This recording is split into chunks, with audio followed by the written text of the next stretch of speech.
He was just an ordinary construction worker, digging the ground with his excavator, when the bucket suddenly hit something solid beneath the rock. At first, he thought it was just a stone, but when he started clearing the area, what he saw inside changed everything. Subscribe to the channel and make sure to comment where you're watching this video from. The sun had been burning since early morning, a molten disk climbing slowly over the Texas hills, bleaching the sky until it turned the color of bone. The air trembled above the clay, heavy with the smell of diesel, dust, and sweat.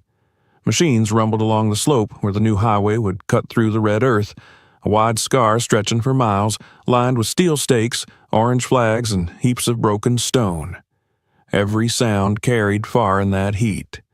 The metallic cough of an engine, the sharp clang of a dropped wrench, the echo of shouting men. For most of them, it was another long day under the sun. For Mark Wilson, it was another day trying not to think too much about how things used to be. Mark worked the big yellow excavator at the lower edge of the cut, where the soil was dense and mixed with chunks of limestone. He sat inside the cab with the door cracked open, the fan groaning against the heat, his shirt soaked through the back. He was a tall, dark-skinned man in his late 30s, the kind of man who'd learned to stay quiet and watch before acting. Years in the Army had taught him that. Measure twice. Move once. When the machine's hydraulic arm swung forward, he could feel the weight of it through the seat, every vibration a conversation between metal and ground. He'd been on the job for 6 weeks now, ever since the veterans hiring program got him this position after his layoff from a construction firm in Dallas. It wasn't glamorous, but it was steady, and it paid enough to cover the rent and send something to his mother in Houston. The work was monotonous, but comforting in its predictability. There were plans, lines, safety codes, everything he could trust, at least until that day when his bucket hit something that didn't belong to the earth.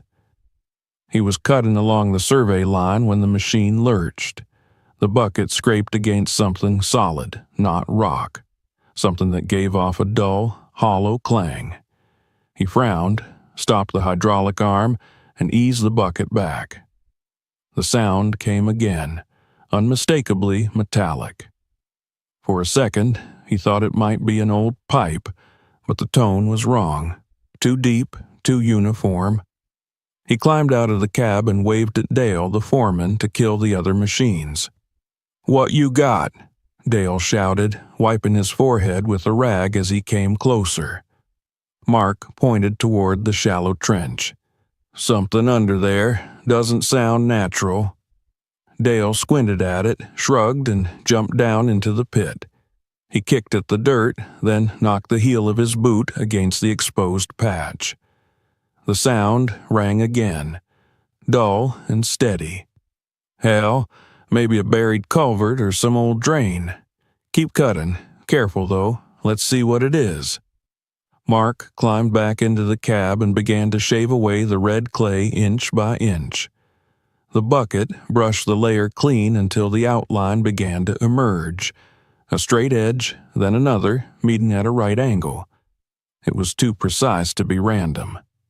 When he stopped and climbed down again, he could see it clearly. A slab of concrete, smooth despite the decades. Dale scratched his beard. "That ain't no drain. What's it doing in a hillside like this?" "Not on the plans," Mark said. The younger surveyor, Andrew, checked his tablet nervously. "I don't have anything marked here, sir. It's just solid formation on the geotech report. No structures." Dale spat in the dust. "Probably some old farm storage or a storm shelter from back in the day. We'll report it later. For now, let's open her up. Careful not to bust any equipment if there's rebar." They worked until dusk. By then, the slab stretched nearly 6 feet across, its surface peppered with hairline cracks. At one corner, A section of metal glinted beneath the clay. Mark brushed it clean with his glove. It was a hinge, thick and rusted. Beside it, a circular depression, half filled with dirt, looked suspiciously like a handle socket. The realization settled in slowly. It wasn't just a wall, it was a door.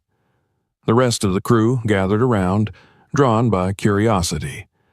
Someone joked about hidden treasure, another about bootleggers. Even Dale, usually impatient, seemed intrigued. "Well, I'll be damned," he muttered. "A damned door in the middle of a hill. You don't see that every day." Mark knelt and touched the cold metal. The texture was different from modern fittings, rougher, handmade. "Could be military," he said half to himself. "The seal looks reinforced. Old-style concrete mix, probably early 80s, judging by the aggregate." Dale shrugged. "Whatever it is, it's not ours. Let's seal it up for the night and call the district office tomorrow. They'll send someone to take a look." But when the sun dipped and the machines fell silent, no one called. The office was closed, and Dale wasn't the type to stay late filling out forms.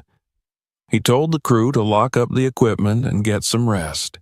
Mark lingered, standing alone by the trench as the others left.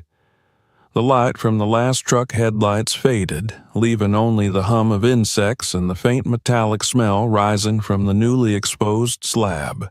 He couldn't shake the unease. The ground felt cooler there, the air leaking from the seams almost damp. It wasn't normal.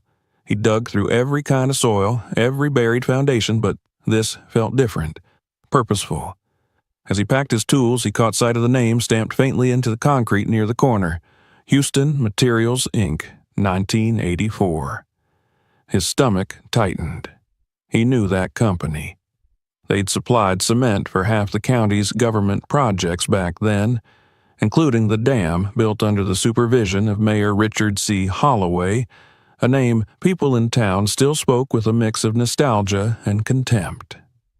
Holloway had vanished in the late 80s after a corruption scandal, his assets missing, his case conveniently forgotten. By the time Mark drove home, the sun was gone and the horizon glowed red like molten glass. The thought of that door wouldn't leave him. He kept hearing that hollow clang in his head, the way it had echoed under the bucket. At home, he showered, ate a sandwich in silence, and sat at his kitchen table staring at his calloused hands. He'd seen enough during his service overseas to know when something was meant to stay hidden. Sleep came late. In the dark, he dreamed of the hillside breathing through that narrow seam, whispering secrets it had kept for 40 years. The next morning, the crew was sluggish.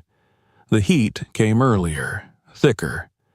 Dale barked orders to move the grading equipment farther down the slope, away from the concrete section.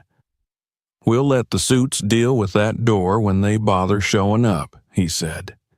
But when noon came and no one from the district office arrived, curiosity started eating at them again. They all felt it, the strange pull of something left buried. After lunch, as the others smoked by the trailers, Mark found himself drifting back toward the trench. He stood over the slab, his shadow cutting across the dull gray surface. He crouched, pressed his ear near the hinge, and for an instant he swore he heard a faint resonance, like air moving through space. He told himself it was nothing, just wind, pressure, or imagination. Yet his fingers itched for a tool. When the shift ended and the others headed for their trucks, he waited until the sound of engines faded. Only one man stayed behind. Javier, the bulldozer operator, always the last to leave. Mark called out quietly, "You got a minute?" Javier grinned. "You want to take another look, don't you?" Mark didn't answer. The two of them returned to the trench as twilight spread across the sky. They parked the truck close, switched on the headlights, and the beams sliced through the settling